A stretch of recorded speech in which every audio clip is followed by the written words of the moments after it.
Hello friends, नमस्कार। आप सभी का स्वागत है आपके अपने channel Yashvi tips and tricks में। फ्रेंड्स, आज हम आप सभी को पीएच स्केल के बारे में बताएंगे। तो चलिए फ्रेंड्स, स्टार्ट करते हैं आज के महत्वपूर्ण सेशन को। PH scale. पीएच का फुल फॉर्म होता है potential of hydrogen. Potential of hydrogen, ठीक है। और पीएच स्केल के खोजकर्ता कौन है? तो वो हैं एसपी सोरेनसन। SP Sorensen. आगे देखते हैं पीएच स्केल में क्या होता है कि जो सेवन से पहले होता है वो एसिड होता है, और सेवन के जस्ट बाद जो होता है वो बेस होता है। यानी अम्ल जो है वो 7 से पहले का होता है, और बेस जो है यानी क्षार जो है वह 7 से बाद का होता है, और जो 7 होता है यह उदासीन है, ठीक है। आगे देखते हैं पदार्थ और पीएच मान। जल का पीएच मान कितना होता है? जल न तो अम्लीय है और न ही क्षारीय है, ठीक। ना अम्लीय है न क्षारीय है, ये क्या है? उदासीन है। 7 पर क्या होता है? उदासीन होता है। तो जल का पीएच मान कितना होता है? 7, ठीक है।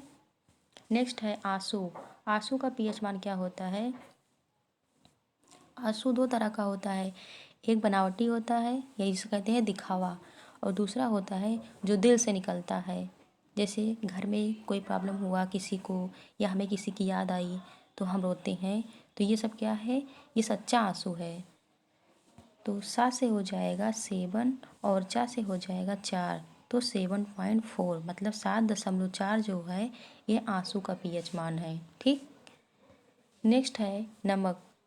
नमक का पीएच मान क्या है? नमक का पीएच मान है 7। यह भी क्या होता है? उदासीन होता है। एसिड और बेस के बीच का जो होता है वह उदासीन होता है, यानी 7 होता है। और नमक यानी Cl, नमक को यानी Cl भी कहते हैं, ठीक। नेक्स्ट है लार का पीएच मान। लार का पीएच मान क्या होता है? लार को कहते हैं शलवा। क्या कहते हैं? शलवा कहते हैं। और शलवा से होता है शतविया। शतविया होता है तो शत से 7 हो जाएगा, और आईवी ये रोमन का है तो ये 4 हो गया, यानी 7.4। ये हमारा क्या है? लार का पीएच मान है। नेक्स्ट है दूध का पीएच मान। दूध का पीएच मान कितना है? तो 6.6। कैसे इसको याद रखेंगे? जब कोई पहलवान, जैसे कोई 2 व्यक्ति हैं और दूध पी लिए हैं, दूध पीने के बाद वो एक दूसरे से लड़ते हैं तो कहते हैं छक्के छूट जाते हैं। तो छक्के से 6 हो गया और छुड़ाना से 6 हो गया, यानी 6.6 जो है यह दूध का पीएच मान है, ठीक है। नेक्स्ट है रक्त का पीएच मान, यानी ब्लड। ब्लड का पीएच मान कितना है? 7.4 है। लेकिन इसको कैसे याद करेंगे? 74। 74 में चाहत। चाहत किससे होती है? फैमिली से होती है, परिवार से होती है। तो चाहत यानी 7 हो गया, यानी 74। 74 का मतलब हो गया 7.4। ये हमारा रक्त का पीएच मान है, ठीक। नेक्स्ट है मूत्र का पीएच मान। मूत्र का पीएच मान कितना है? 6 है। मूत्र का पीएच मान 6 है। कैसे इसको याद करेंगे? छी। मूत्र से क्या होता है? दुर्गंध आता है, तो उससे हम कहते हैं छी, यानी 6 होता है मूत्र का पीएच मान। नेक्स्ट है सिरका। सिरका का पीएच मान कितना होता है? तो 3 होता है। विनेगर यानी सेरिबेलम और मेडुलर रिटम, ठीक है। नेक्स्ट है शराब का पीएच मान। शराब का पीएच मान कितना होता है? 2.8। इसको कैसे याद करेंगे? वाइन, 2 लोग वाइन पी रहे हैं। जब 2 व्यक्ति वाइन पीते हैं और वो दोनों ग्लास को चेस बोलने के लिए एक दूसरे से टकराते हैं, तो वह क्या होता है? वो 8 बनता है। तो क्या हो गया? 2 व्यक्ति हैं और 8 बन गया, 2.8। ये हमारा किसका है? शराब का पीएच मान है, ठीक है। नेक्स्ट है नींबू। नींबू का पीएच मान कितना होता है? तो 2.4 होता है। कितना होता है? 2.4 होता है नींबू का पीएच मान। कैसे? एक सॉन्ग है इसके ऊपर, याद नहीं आ रहा है। आगे देखते हैं समुद्री जल। समुद्री जल का पीएच मान क्या है? 8.4। कैसे इसको याद रखेंगे? सी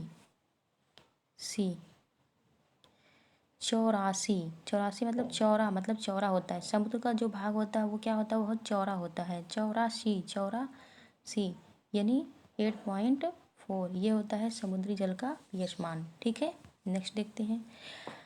अब चलिए याद करते हैं, देखिए कितना याद हुआ है। जल का पीएच मान, जल का पीएच मान कितना होता है? तो 7 होता है। और आंसू का पीएच मान कितना है? 7.4 होता है। और नमक का पीएच मान कितना होता है? 7 होता है। लार का पीएच मान कितना होता है? 7.4 होता है। और दूध का पीएच मान क्या होता है? चक्के छुड़ाना यानी 6.6। और रक्त का पीएच मान कितना होता है? तो 74 यानी 7.4। ठीक है, नेक्स्ट है मूत्र का पीएच मान कितना होता है? तो 6 होता है। कैसे? मूत्र से दुर्गंध आता है तो हम लोग बोलते हैं छी। ठीक है, नेक्स्ट है सिरका। सिरका का पीएच मान होता है 3। और शराब का पीएच मान होता है 2.8। नेक्स्ट है नींबू। नींबू का पीएच मान कितना होता है? तो 2.4। ठीक, और नेक्स्ट है समुद्री जल। समुद्री जल का पीएच मान होता है क्या? 8.4 यानी 84। ठीक है, आगे देखते हैं। तो फ्रेंड्स, आज की क्लास यहीं तक। यदि आप सभी को ये क्लास अच्छी लगी हो तो लाइक शेयर एंड सब्सक्राइब ज़रूर करें। Thank you, all the best.